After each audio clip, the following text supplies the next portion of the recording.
I think you've been back on the bike about a week. How are you feeling? I know you were doing turn track stuff last week. Where are you at? Yeah, man, it's good.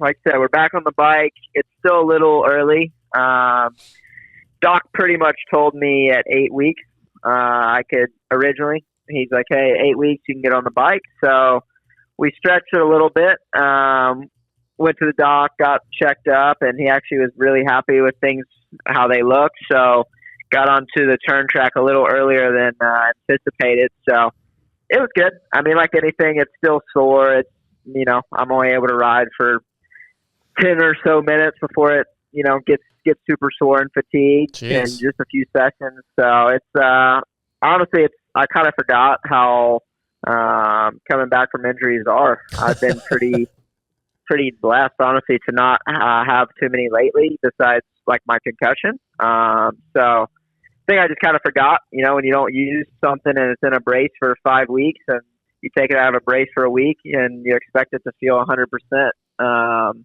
Guess that's just not realistic. And so, yeah, it's good though. It's nice to be back doing what I can. I'm back still just on turn track this week until this thing's, I feel confident that, hey, I can go into a corner and if I fall over, everything's going to be fine type thing, Do you have a tentative date or a round that you would like to be at, or do you not want to say that yet?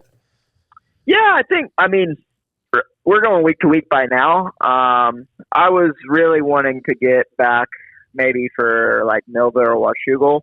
But like I said, once I actually rode that first day, I didn't realize how much I, lost with strength and just kind of flexibility and movement and stuff like that. So I think for me, the goal right now is to be back at Dilla. That gives me a little bit more time, obviously, with those 2 breaks. And I think that's the plan right now, and that's what we're shooting for. I'm kind of getting to that point in my career where I really am enjoying riding and enjoying progressing. And, I guess I didn't realize, how much I missed it until it gets taken away from you, for sure. Yeah, at the moment, I was watching today from my, turn track at the farm and watching them boys throw down, and that's where I'd like to be. But like I said, just kind of playing it by ear. Don't want to do anything dumb and get re-injured and be out even longer. I'm all for getting back as soon as I can, and like I said, when I thought in my head when Doc said 6 weeks, I thought, okay, that gives me 2 weeks to get ready and I can be back at, Red Blood or Millville. And like I said, once I hit that first day, I was like, kind of got a reality check of, even though I do feel like I'm pretty damn tough, this thing's got a ways to go still. So, it's been a while. Like I said, I've never done my UCL ligament. So, basically the procedure behind it is they go in there with 2 anchors and plate it back to the bone, and the thing's just really stiff. And they do that on purpose, to make it as tight as you can so you don't re-injure it, right? So right. That's the big thing for me is just the actual stiffness. Like I'm still not actually able to move my thumb around the bar all the way, if that makes sense, at the bottom. So just little stuff like that where, it's just simply still not safe, right? Like if I came and wrapped my hand around, if you hit some of these bumps and stuff like that, things can go bad. So yeah, Cooper, when you're coming off of these injuries like this and you're, time off the bike, however it may be, do you ever learn new techniques through that process? Yeah, no, for sure. And especially during Supercross. When I injured it there, it was, I definitely had to change, honestly, the way I gripped, where my elbows were. I didn't actually use the clutch, surprisingly, much at all, because, if you can think, when your hand's on the bar and you put your fingers out for your clutch, it's actually then stretching, that thumb ligament. So there was a lot of races where I was just fully on the grip and not even using my clutch. So then you're, kind of going through your gearbox a lot more, maybe using, like, I use first gear a lot more than I ever have in Supercross. And, but it did, like, especially during the week, like, I had to then, if you're not using your clutch, rely on that roll speed and carrying momentum. And, like, even little stuff too, like when I'd go to hit a bump, if I was standing up, it would hurt less than if I was sitting down hitting a bump. So it did. It actually did really help. And even now coming back, you know, and you watch the races, like I'm a big video guy. So like when I'm watching the races and watching how these guys ride, and especially motocross, you see how much standing, you know, is necessary. That's something that now that I've come back, I'm really focused on. Okay, let me stand as long as I can until the apex of the turn, and then boom, let's try to get our feet on the pegs and just stuff like that. So for sure, it definitely slowed things down a little bit in the sense of learning some new techniques and just kind of little things here and there, and how to ride a little differently to make it work. And I'm sure now, like I said, until full strength and full grip is back, you know, I'm going to have to definitely adapt and rely on my legs and core and kind of that side of the body a lot more than the arm hand direct contact. When you come over to a team like Star, you know, you've got another big dog, top dog on the team, and you've been asked about this plenty of times, but with Eli Tomac, a guy like yourself or a guy like Eli has to have the mentality. Normally, I'm the top guy. You want to be that guy, but you go into this team, you kind of had to accept, hey, there's two of us. Was that an easy mentality to adjust to? Yeah, I think for me, it honestly didn't matter. You know, a lot of people obviously ask me that same question, but I think it was something where I just wanted to be on the bike and around the group.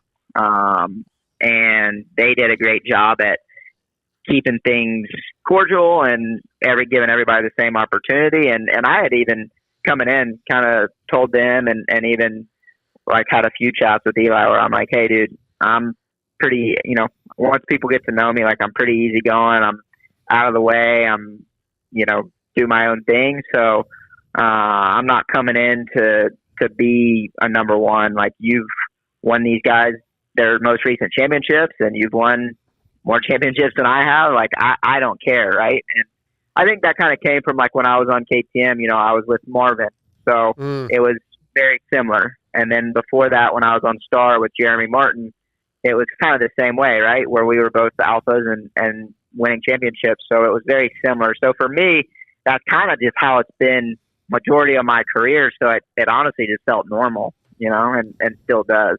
I was totally expecting something out of like Cobra Kai, where I walked in there and I was like, "Yo, bro! I mean, I'm here to take your, you know, like that's how they're going to rewrite it if they ever make a movie out of this." We always hear the stories and heard the stories of you going down the line and sitting next to Eli and being like, "You fucking ready to go?" Yeah. You know, yeah. Yeah, but I'm sure he was probably nervous, right? And on the other spectrum, I'm sure he's probably like, "Damn, you know, this guy's psychopath," like he's, you know. But no, I think like I said, we quickly were good, and like I said, I've said from the beginning, I've always respected Eli. I've always raced him hard and clean, and you know, have no problems with really any of these guys. So like I'm just putting myself in the best possible situation. All I need is they give me the attention when I need it, and all is good. I want to be on the same equipment as him, the same opportunity, just the same bike, and see, you know, kind of see what happens.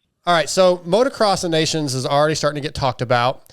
You know, you're going to come back towards the end of the season. Eli's supposed to come back to the end of the season, and you know, you guys could be people that are looked at. Yeah, what are your thoughts on getting picked for Motocross Nations if you come back late, and a guy like Justin Cooper who probably deserves the nod? Yeah, I think I would love to. You know, I would love to be in that category and to be selected. But I do think, you know, coming in late isn't truly fair to the guys that have been there and racing the whole time and putting in solid results. I think a lot of the times now it's coming down to scheduling, and at the end of 31 rounds, who actually wants to go and who doesn't, which is unfortunate. But for the time being, I would have to agree with you. I think a guy like, you know, Justin Cooper would be an unreal option. You know, last time he did it, he was amazing. He's been, you know, on the podium a few times. He's basically top 5 every moto.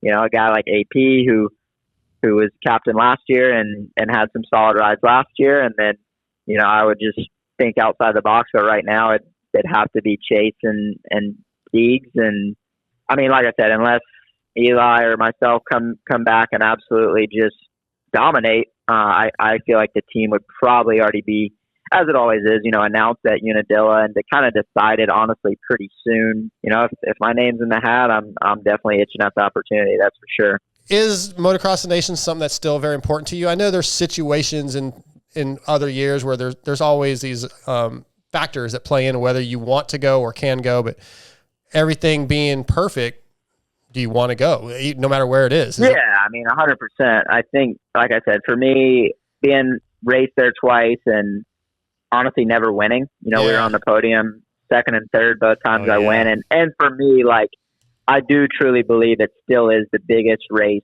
in the world. Awesome. And the butterflies and the feelings that you get, and honestly the pressure, like, there's nothing like it. And especially for me, and especially, as I get later in my career, and, there was times, and like I said, there's everyone has a reasoning. I think it is, like I said, it's unfortunate that it is getting tougher because of they're adding races to ours. The date is right when we could have our 3 weeks of off that we only get for the year. Yeah. And honestly, just from a racer standpoint, even the funding nowadays, it's unfortunate to like have to pay out of pocket to go race for your country, so those are things, and I don't want to downplay it and be selfish by any means, because I would do all these things if I got the opportunity.